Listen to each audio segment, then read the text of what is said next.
தலைவர் அண்ணன் விஜய் அவர்கள் அவரை சென்ட் ஜார்ஜ் கோட்டையில் 3 மாதத்திற்கு பிறகு முதலமைச்சராக பார்ப்போம் பார்ப்போம் பார்ப்போம் என்று கூறி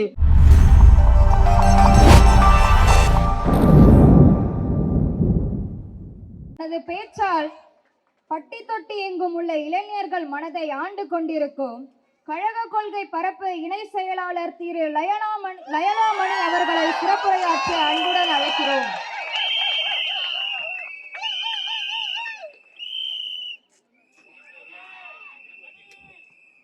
நல்லா பேசணுமா? எங்க டைம் இருக்கு?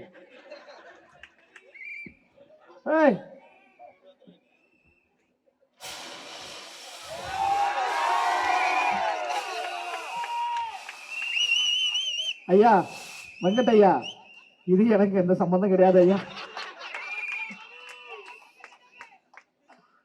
மன்னாதி மன்னன், மாசற்ற அண்ணன், இன்று மக்கள் விரும்பும் முதல்வர் வேட்பாளர், 3 மாதத்திற்கு பிறகு தமிழ்நாட்டின் முதலமைச்சராக அமர இருக்கின்ற தலைவர் தளபதி அவர்களை வணங்கி, கழகத்தின் பொதுச் செயலாளர் ஐயா ஆனந்த் அவர்களை வணங்கி, ஆற்றல் வாய்ந்த செயல் வீரர் பேச தெரியலையா?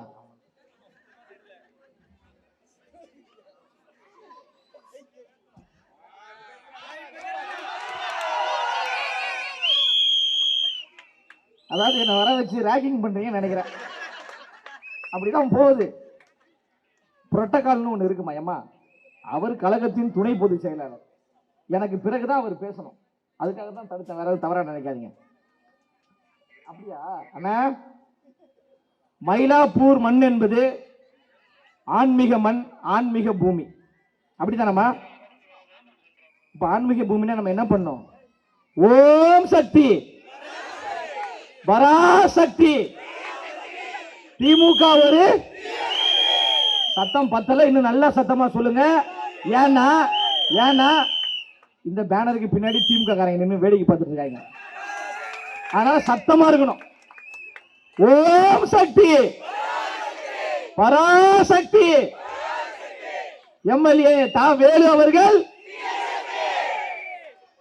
சட்டமன்ற உறுப்பினர் ஐயா மயிலை வேலு அவர்களே, உங்களை எங்களின் கில்லி வேலுவின் தம்பிகள் நாங்கள் வீழ்த்துவோம். அநீதி, அராஜகம், தில்லுமுள்ளு இவையெல்லாம் கட்ட பஞ்சாயத்து. யாரு பாது?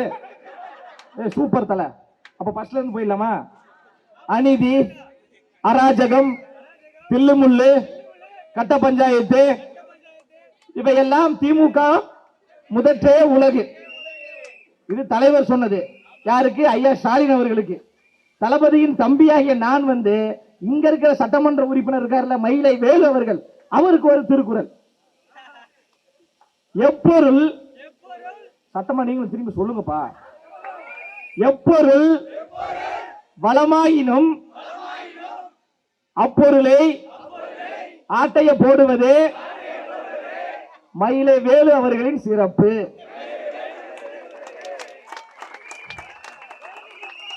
தம்பி வந்து தம்பி ஒன்ஸ் மோர் கேக்குறாப்ல. ஓ, நீங்களும் ஒரு குரல் வச்சிருக்கீங்க, அண்ணனும் ஒரு குரல் வச்சிருக்காப்ல. ஒன்ஸ் மோரா? போயிடலாம் இருங்க.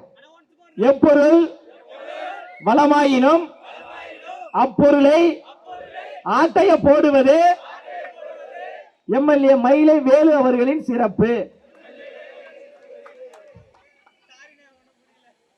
தமிழ்நாட்டு அரசியல் என்பது அதெல்லாம் சொல்லக்கூடாதுப்பா. நான் பேசுற கண்டென்ட்பா. பேராசிரியர் மாதிரி கிளாஸ் எடுக்க, அதை நான் பேச போறேன். அரசியல் என்பது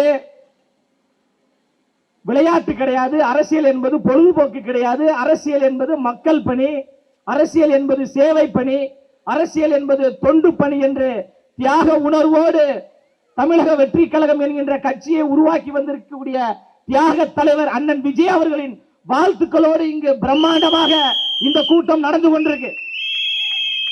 மாவட்ட செயலாளர் தாமு அவர்கள் மிக மிக வன்மையா நான் கண்டிக்கிறேன். பொதுக்கூட்டம் தான் கூப்பிட்டாரு. ஆனா கண்ணு கட்டிய தூரம் வரை கடல் அலையென திரண்டிருக்கின்ற மாநாடை போன்று கூட்டம் நடத்தியிருக்கிறார்.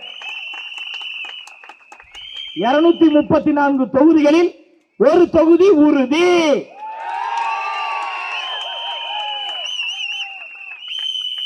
நம்ம ஸ்டாலின் சொல்ற மாதிரி தான். நம்ம மயிலை வேலு ஓவர். அத தலைவர் அவர்களும் பொதுச் செயலாளர் அவர்களும் யாரை கை நீட்டி வேட்பாளர்கள் என்று அறிவிக்கிறார்களோ,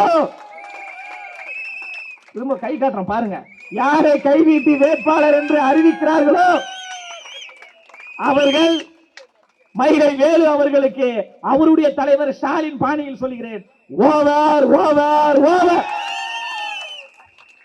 3 மாதத்திற்கு பிறகு தமிழ்நாட்டின் முதலமைச்சராக அமரப்போகிற ஒரே தலைவர் அண்ணன் தளபதி விஜய் அவர்கள் மட்டும்தான். மயிலை வேலு ஒரு பேட்டி பார்த்தேன் தலைவா, உங்க எம்எல்ஏ அங்கெல்லாம் என்ன கூட்டம், அதெல்லாம் விசிலடித்தான் கும்பல், விசிலடித்தான் குஞ்சிகள். மயிலை வேலு அவர்கள் அவருடைய ஆதரவாளரை வச்சு கேட்டுட்டு தான் இருப்பார். ஏன் டவுட் ஐயா, அதான் விசிலடித்தான் கும்பல் தான். நாங்கள் விசிலடித்தான் கூட்டம் தான், விசிலடித்தான் குஞ்சிகள் தான். திமுக என்கின்ற தீய சக்தியை வீழ்த்துவதற்காக, திமுக என்கின்ற பாசிச சக்தியை வீழ்த்துவதற்காக மயிலாப்பூர் தெரு முழுவதும் விசிலடித்து திமுகவினுடைய முகத்திரையை நாங்கள் கிழிக்க போகிறோம். இந்த மண்ணையும் மக்களையும் நேசிக்கக்கூடிய ஆற்றல் வாய்ந்த ஒரு செயல் வீரர் உங்களுக்கு மாவட்ட செயலாளராக கிடைச்சிருக்காரு. இப்போ ஒரு மாவட்ட செயலாளருக்கு 2 தொகுதி கொடுத்திருக்காங்க. இதுல பாருங்க, நம்ம தாமு அவருடைய சிறப்பு என்னன்னா, அவரு வேளச்சேரி பகுதியை சார்ந்தவர், இது மயிலாப்பூர் தொகுதி. இப்போ ஒரு மாவட்ட செயலர் என்ன நினைப்பாங்க, நம்ம தொகுதியில மட்டும் ஆட்கள் அதிகமா போட்டு முக்கியமான பொறுப்பாளர்கள்லாம் போட்டு நம்ம வேளச்சேரி தொகுதியை மட்டும் நல்லா ஸ்ட்ராங் பண்ணுவோம் அப்படின்னு தான் நினைப்பாங்க, இயல்பு. ஆனா கழகத்தினுடைய மாணவரணி மாவட்ட அமைப்பாளர் மயிலாப்பூர் தொகுதியில, நம்ம கட்சியினுடைய இளைஞரணி மாவட்ட அமைப்பாளர் மயிலாப்பூர் தொகுதியில, நம்ம கட்சியினுடைய தொண்டரணி மாவட்ட அமைப்பாளர் இதே மயிலாப்பூர் தொகுதியில, மாநில செயற்குழு ஒரு 10 பேர்ல 7 பேர் மயிலாப்பூர் தொகுதி. நான் கேட்டேன், என்னன்னா எல்லா பொறுப்பையும் மயிலாப்பூர் தொகுதிக்கு கொடுத்துருக்கீங்களா ஏன் அப்படின்னு. மகளிர் அமைப்பு அக்கா கோச்சுக்காதுக்கா பிளீஸ்கா, அக்கா மயிலாப்பூர் தொகுதி, கட்சியில் இருக்கக்கூடிய எல்லா நிர்வாகிகளும் மயிலாப்பூர் தொகுதி. அண்ணா அப்ப நீ எப்படின்னா வேலை செய்வ, அதற்காகத்தான் எனக்கு மாவட்ட செயலாளர் என்ற ஒரு பதவி கொடுத்திருக்கிறாங்க. என் தொகுதியை நான் பார்த்துக் கொள்வேன்.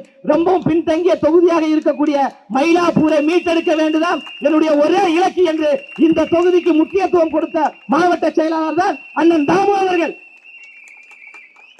வெள்ளையும் சொல்லையுமா பார்த்தோன்னா அவர் ஏதோ ஒரு மிட்டா மிராசு கோடீஸ்வரர்லாம் நினைச்சுக்காதீங்கம்மா. சாதாரண ஆட்டோ ஓட்டுநர், சாதாரண எளிய பின்னணியை சார்ந்தவர்.